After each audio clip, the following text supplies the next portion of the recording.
Сабагыбыздын темасы байламталар. Байламталар да кызмат сөздөрдүн бир түрү. Өз алдынча турганда эч кандай лексикалык мааниге ээ болбогон, сүйлөм ичинде сөз менен сөздү, сүйлөм менен сүйлөмдү байланыштырган кызмат сөздөр байламталар деп аталат. Мисалга, Айша менен Жамиля да келип калышты. Бул жерде менен деген байламта. Сөз түркүмдөр боюнча талдаганда Айша 1, менен 9. Жамиля 1, да 9, келип калышты 5. Демек, байламталар катар номер боюнча 9 орунда турат. Демек, бул жерде менен. Бул жерде байламта Айша менен Айша анан Жамиля деген эки сөздү гана байланыштырды. Демек, сөз менен сөздү байланыштырды. Экинчи сүйлөмдө борон чапкындуу кышта болот, бирок жазда келет. Демек, бул жерде байламта бирок 9 сөз түркүмү. 9 сөз түркүмүндай тегеректеп коелук. Бирок байламта. Бул жерде айырмасы эмне болду? Биринчи сүйлөмдө сөз менен гана сөздү байланыштырган болсо, бул экинчи сүйлөм татаал сүйлөм болуп турат. Борон чапкындуу кышта болот, бирок жазда келет. Демек, бул жерде эки жөнөкөй сүйлөмдү байланыштырды. Демек, байламталарыбыз сөз менен сөздү жана сүйлөм менен сүйлөмдү байланыштырат дедик. Демек, бул сүйлөмдө сүйлөм менен сүйлөмдү байланыштырды. Байламталар түзүлүшүнө карата жөнөкөй жана татаал болуп бөлүнөт. Мисал келтирелик. Ал мени басынтпайт, анткени мамилебиз тең туштай. Бул жерде байламта анткени 9 орунда туруп атат. Муну дагы мындай тегерекчиге алып коелук. Анткени. Бул жерде сүйлөм менен сүйлөмдү байланыштырып турат. Сүйлөм менен. Бул бир гана сөздөн тургандыгына байланыштуу. Бул жөнөкөй байламта болду. Балким кашанын ичинде мындай жөнөкөй байламта деп коелук. Жөнөкөй байламта. Мынакей. Ал эми экинчи сүйлөмдү карайбыз. Күз айлары жаанчыл болду. Ошон үчүн чөп чирип кетти. Демек, бул жерде эки сүйлөмдү байланыштырып турган байламта ошон үчүн болуп атат мынакей. Ошон үчүн. Демек, эмне үчүн чөптүн чирип кеткендигинин себебин билдирип атат. Демек, күз айлары жаанчыл болду. Демек, катар номер боюнча 9-да туруп атат. Күз сөз түркүмү боюнча зататооч, ай сөз түркүмү боюнча зататооч, жаанчыл сынатооч, болду этиш. Ошон үчүн 9, чөп зататооч, чирип кетти, бул этиш. Морфологиялык талдоо жүргүзгөндө сөз түркүмдөрүн гана жазып коюп атабыз. Эми мына ушул байламталар мына ушундай берген маанилерине карата, байланыштырган маанисине карата бул 6га бөлүнөт. Биринчи байланыштыргыч байламта, буга жана. Сөз менен сөздү, сүйлөм менен сүйлөмдү байланыштырат деп атабыз. Жана. Жанада.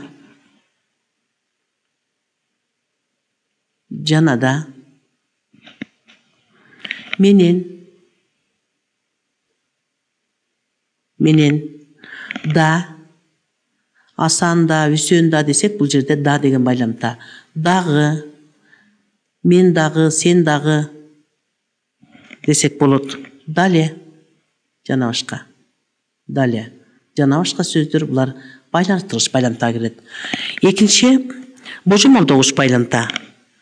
Божомолдогуч. Бул жерде же болжолдойбуз. Же мен, же сен, же болбосо,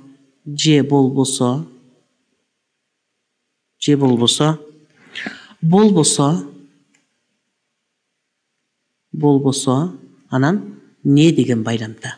Бул божомолдогуч байламтага кетти. Үчүнчү каршылагыч байламта. Каршылагычка а деген байламта бар. Ал эми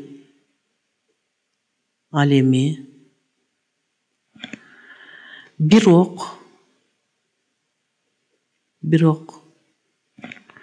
антсе да анткени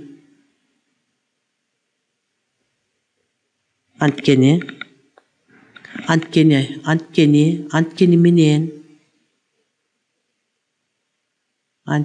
менен жана башка сөздөр. Кирет. Төртүнчү, себеп натыйжалаш. Себеби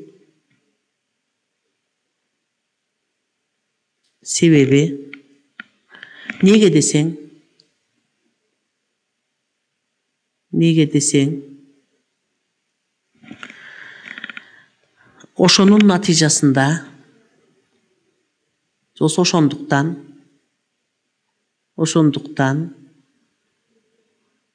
мында дагы анткени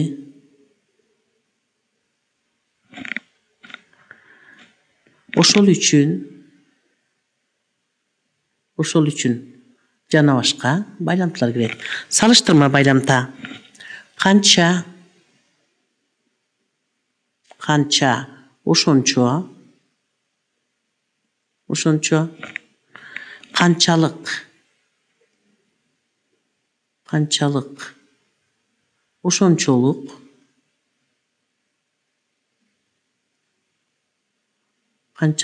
ошончолук, кандай,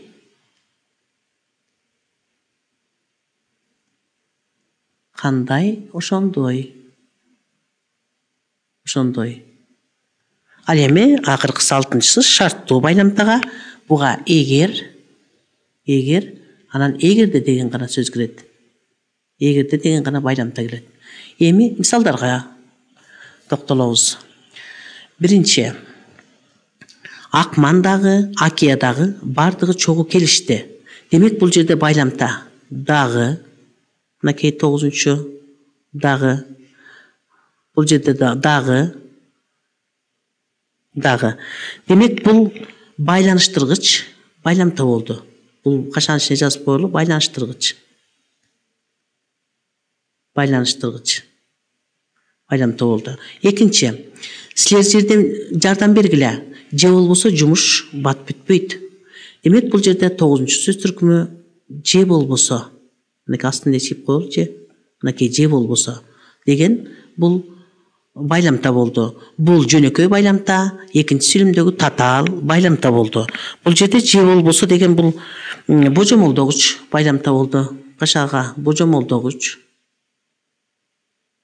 Божомол деп коелу мындайынан. Үчүнчү сүйлөмдү карайбыз. Күн себелеп жаап турат.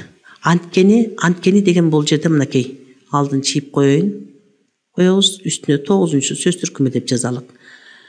Күн себелеп жаап турат, анткени менен жылуу.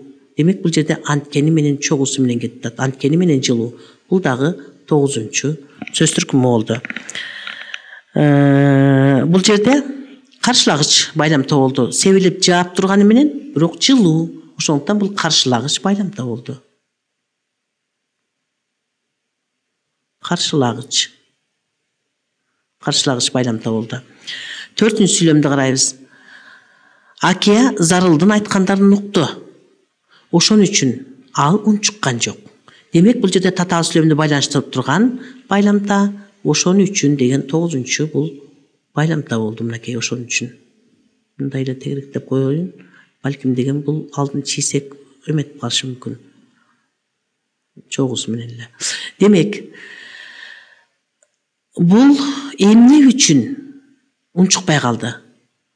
Ал зарылдын айткандарын уккандыгы үчүн унчукпай калды. Бул себеп натыйжалаш. Эмне себептен? Себеп деп коеюн бул жерге.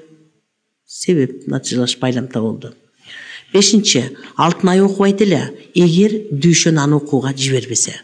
Бул жерде мынакей шарттуу байламтада эгер деген туруп атат. Эгер байламта, мынакей 9-чу бул байламта болду. Бул да татаал сүйлөмдү байланыштырып туруп атат. Татаал сүйлөмдү Алтын айдын окуп калганына эмне шарт болду? Дүйшөн аны окууга жиберди. Ошондуктан бул жерде шарттуу байламта болду. Бул жерге шарттуу деп жазалык. Шарттуу байламта болду.